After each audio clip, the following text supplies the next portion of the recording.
আসসালামু আলাইকুম।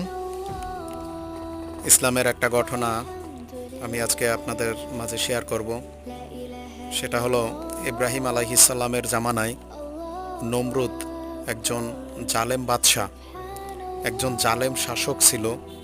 তো উনি প্রায় 400 বছর রাজত্ব করছেন, 400 বছর। আর তার রাজত্বের সময় তাকে মানুষ সেজদা করত, তাকে ফুলের মালা উপহার দেওয়া হতো।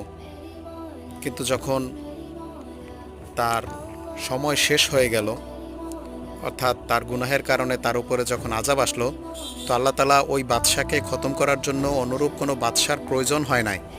আল্লাহ তাআলা দুর্বল মশা দিয়া ওই নমরুদকে খতম করছে। নমরুদের সমস্ত বাহিনীকে মশা দ্বারা আল্লাহ তাআলা খতম করছে। বলা হয় তার 10 লক্ষ বাহিনী ছিল,